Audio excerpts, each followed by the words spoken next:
I really love medicine, always learning and always asking and always admitting that you don't know everything and that it's okay to be on this continuous learning process. The thing that gives the most satisfaction is being able to see that the parents are actually able to enjoy their child, be it the little things, but they're actually able to enjoy their child. The rewards are extraordinary. They are extraordinary, and to empower and enable a family to give a child with severe disability and deteriorating disease their best life is beautiful. Hi, this is Connect, Pause and Reflect, CPR for clinicians.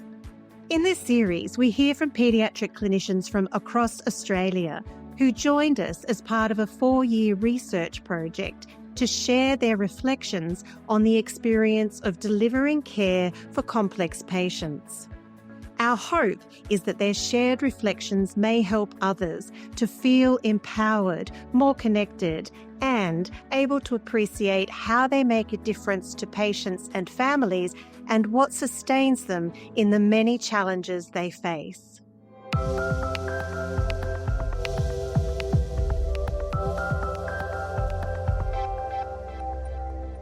In today's podcast, we hear from clinicians about the ways in which they find purpose and meaning to sustain them across their careers. Up first, clinicians reflect on the privilege of their relationships with the children they care for.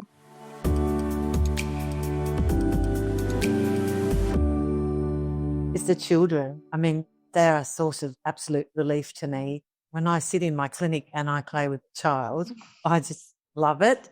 No, but it's the purity and the innocence of the child and that they're so helpless. But also I am so inspired by some families. Absolutely, they're so inspirational.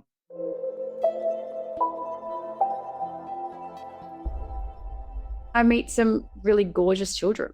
They're just children and babies who are just delightful human beings, and they're a privilege to know.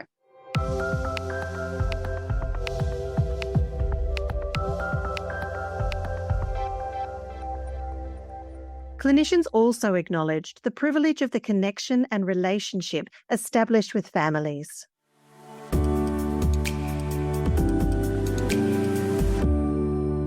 I mean, for me, it's very much about the connection with families. I love it. I find it very satisfying just being there for a family. It doesn't matter what they're going through. I can perhaps say nothing much in a consultation, but occasionally often you feel that connection with a family. And I just feel very privileged to be able to be in that room with them, going through the most awful experience they're going through. To demonstrate or model the development of the rapport with the families that you get from that long-term relationship and how satisfying that can be, that they know you and you know them and you get them. And as soon as you walk in, you can see the relief on their face and they're excited. And that you can't beat it. So if you can show them that you can develop these long-term relationships with families, looking after them where they trust you, they know you, and you know them, and it's a two-way thing, the exchange, but how valuable that is to the families that they have this one person that they know. It's such a relief to them to see you and how satisfying that is.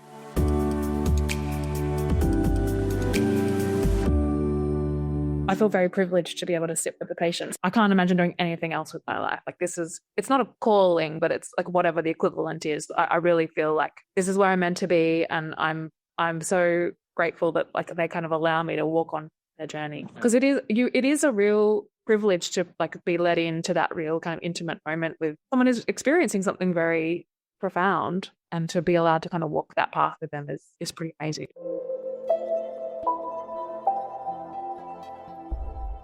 I think I have to hark back to relationships and that shift from learning about the stuff, the medical knowledge, to learning about people is where you actually find yourself most satisfied. People surprise you in terms of their capacity for what they can do.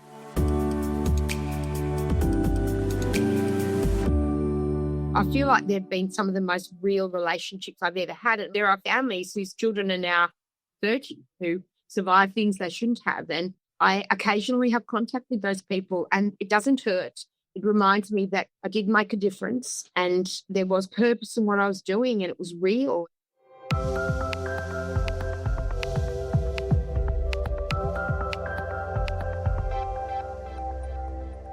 In this next section, clinicians discuss the intrinsic rewards of being a clinician. Up first, clinicians reflect on the satisfaction they experience in their role.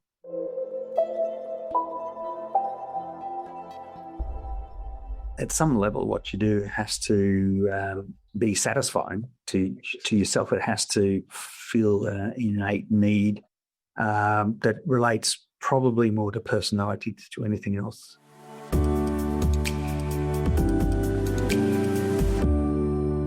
You can make your job really satisfying by doing something that you're passionate about. I think there are lots of challenges in this profession. I think there are lots of colleagues who can support you through it. But I think an underlying passion, so you can find the small joys or the many joys that there are in this profession.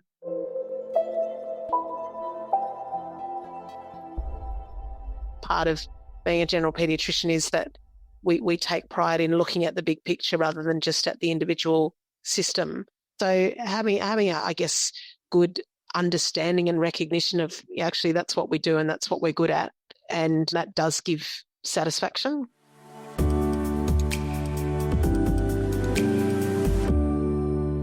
Sometimes shared humour, I can think of so many times when I've been doing a procedure with a mother who does it regularly at home and she was unable to do it at home and, there was a complication and they come in and it happens and you share the satisfaction of finally getting that peg tube in or finally getting that NG tube down, a resistant child. And it's a real sense of shared satisfaction, I think.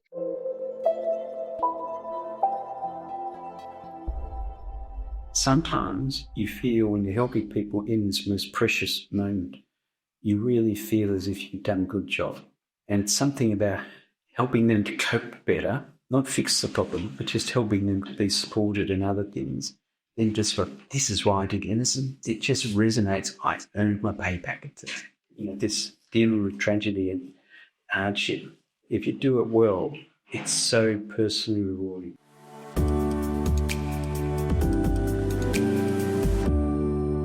I was, on call for like 20 days in a row, doing multiple on-calls in a row. And someone said, "Oh, you look really happy." And I said, "Yeah, I'm in my happy place because I'm on the ward." I would much rather be doing that than sitting at my desk.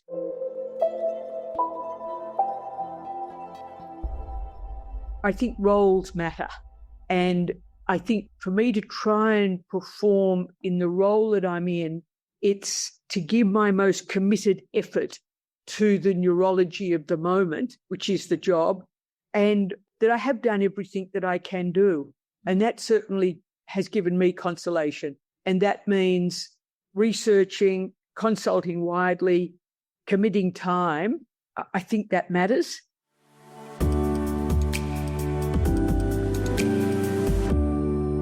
The other thing that I think gives me satisfaction is when I can send that letter and everything on that list at the end of that letter is the things that I need to do is done. Get that letter out and I've done all the bits and pieces that I think a family needs, because sometimes that list is very, very long at the end of some of my patients. If you feel like you've done everything you said you're going to do, that gives you satisfaction.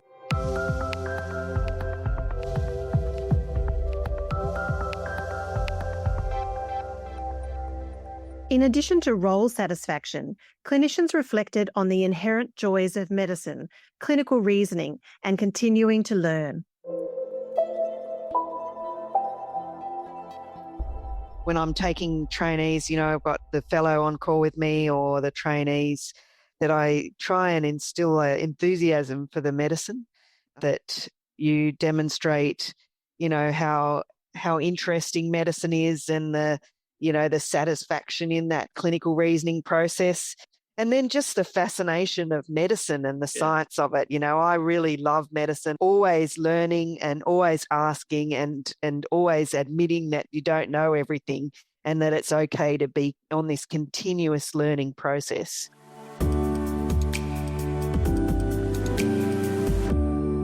I have a strong competitive streak, so I want to make sure I'm providing as good a, or if not better service than any other state in the country. I think, a lot of what drives us is just being really interested in the topic. And so it isn't a burden to read about it and research it. And then that gives you kind of motivation to teach.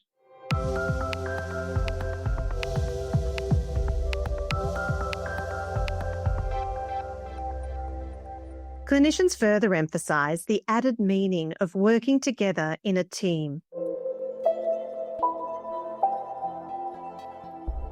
You get a lot of job satisfaction if you work in a team where everyone has a sense of humour. That, we have these meetings where I see it as a confessional, but it's actually you let it all hang out. I did it wrong. I don't know what to do. Help.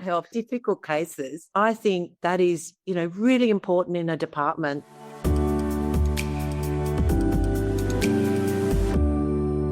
The camaraderie of working with such extraordinary people over many years, nursing staff, allied health and doctors, and the times when perhaps you can mentor someone coming through, that makes it a most glorious profession, despite all the challenges, all that goes wrong that we hear every day.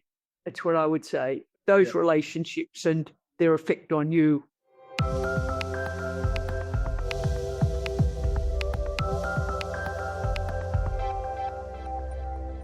In the next section, clinicians discuss the different ways in which they find purpose and meaning when working with complex patients and their families.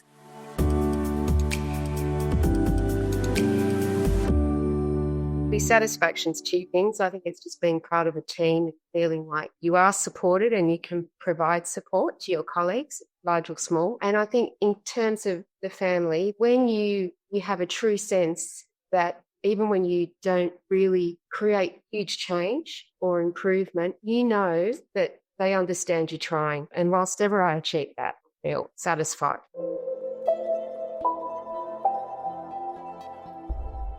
You can have these surprising moments where you have a deep connection and just talk to another human being about the meaning of life and the meaning of this has happened in their lives and the impact it had and continues to have, the value in something that is not what you were hoping it would be, like the loss of the life you were hoping for your baby to lead, but it's not happening. And yet you find value in the very unexpected corner. And I find that immensely moving. And it's literally then it doesn't matter whether I'm the doctor or whether that's the parent. We're just human beings talking about life and what matters. I find that's very important.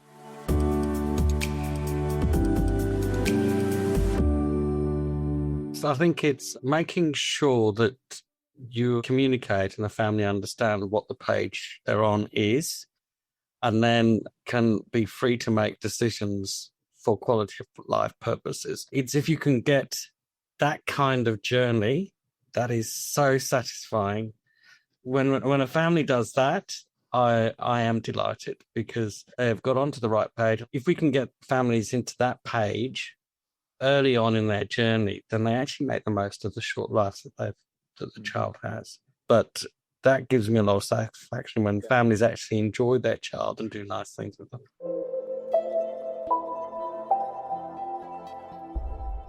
I find purpose when sometimes when they come to the clinic for the first time, like with a lot of uncertainty and with a lot of guilt, sometimes that parents think that it's all their fault. But then going through their journey and then sometimes it's not anything that happened, not due to their fault. So going through that journey and then helping them to understand that and arranging appropriate services and help, and then seeing them later and they appreciate that and they learn about it, and then now they think that it's not their fault and they are ready to enjoy the child. That gives me a purpose to working with these children and to do more with them.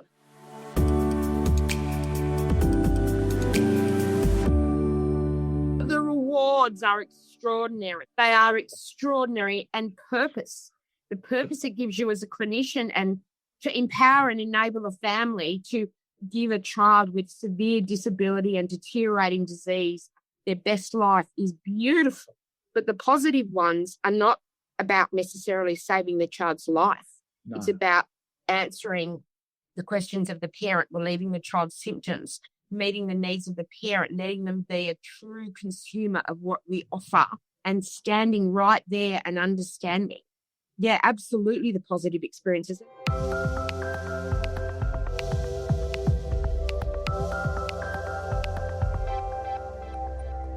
Up next, clinicians reflect on the purpose and meaning they experience when sharing in the joys and successes of patients and families.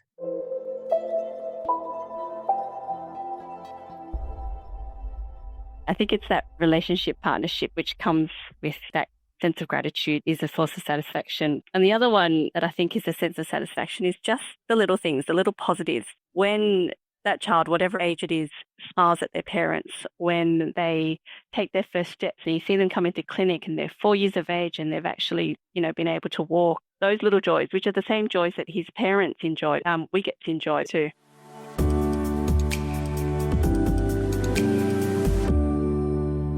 I think what keeps me going, what gives me real pleasure is that ongoing relationship we have with families over time and the capacity to celebrate even the small victories as time goes by. And he gets those moments when, they walk in and you're like, oh, he's walking.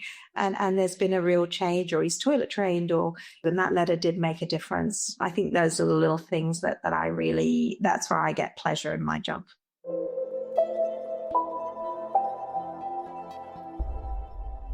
I think it's honestly the satisfaction is when you have a family and despite everything and being surrounded by a language of deficit the whole time, they share with you their celebration of whatever it is that their child has achieved, that joy, and you see that connection and you think somewhere along the line you helped them reach that stage.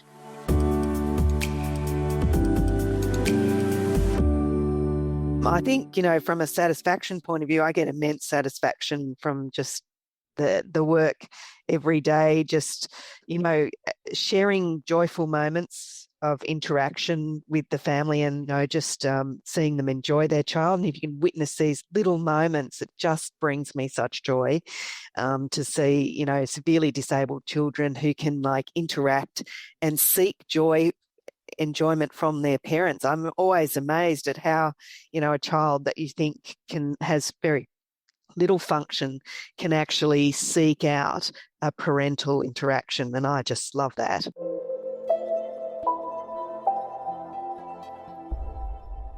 The thing that gives the most satisfaction is being able to see that the parents are actually able to enjoy their child, be it the little things, but they're actually able to enjoy their child and to be able to reflect positively on what the journey has been to date and be not too afraid of the future journey.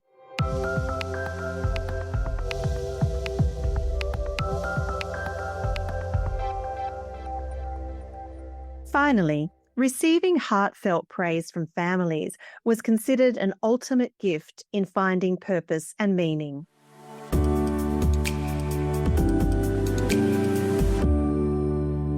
I think when the patients thank you, when they look at you in that different, genuine way with the different eyes and everything, I don't think there's anything that beats that. Your colleagues can say whatever they want, which is great. But when the patient thanks you, it's something special, I think.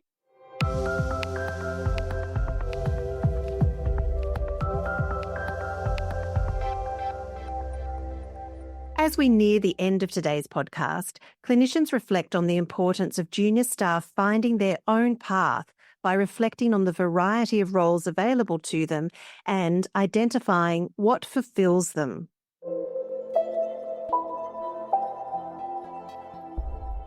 Or a junior person coming in to be actually aware what is satisfying to them. That may be different to what it is about for me. And that's what, I basically do with our junior doctors coming through in supervision and training and mentoring. It's about finding out what makes me tick and then going with that.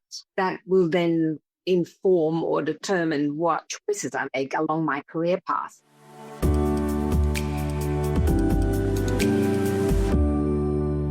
I think sometimes JMOs will go on a career path because they feel that there's job opportunities in that particular specialty down the track because there's people retiring or things opening, or, you know, we know that this is a particular specialty where the lifestyle is going to suit me.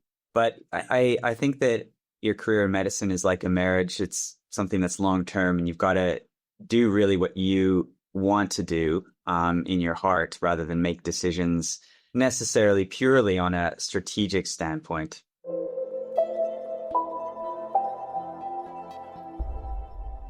It's more than just your job as a clinician caring for patients. It's also about your approach to life in general, about demonstrating that you don't get too stressed, that you have a life, that you take time outside of work to look after yourself, to be involved in other activities, to do more than just be a clinician, but also to have roles in other components of the hospital, that you're a well-rounded person. That's what trainees look to see, what do I want to do when I finish my training. Variety is important. So I think, you know, exposing them to that, making sure that they see that there is variety in the job.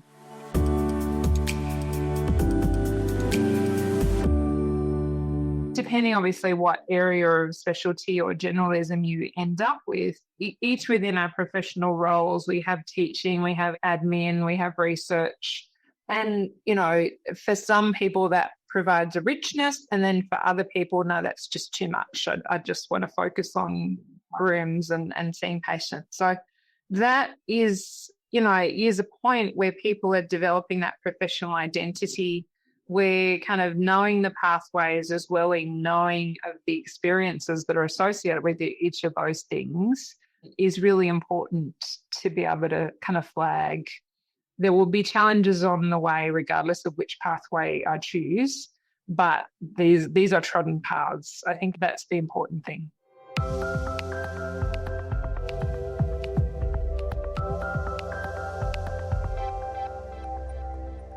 That concludes today's podcast on finding purpose and meaning. If you're interested in learning more about the research project behind these podcasts, or about hosting Connect, Pause and Reflect sessions in your workplace, further resources are available on the Sydney Children's Hospitals Network website. We would like to acknowledge the ClinEquip steering group led by Professor Annie Bai, including Fleur Leman, Professor Kenneth Nunn, Suzanne Nevin, Erin Beavis, Rachel McLaughlin, Rebecca McIntosh, Doctors Rani Sachdev and Elizabeth Palmer, and the ClinEquip Advisory Group who contributed to the co-design of these resources. We thank the Manildra Group for philanthropic funding. Thank you for listening.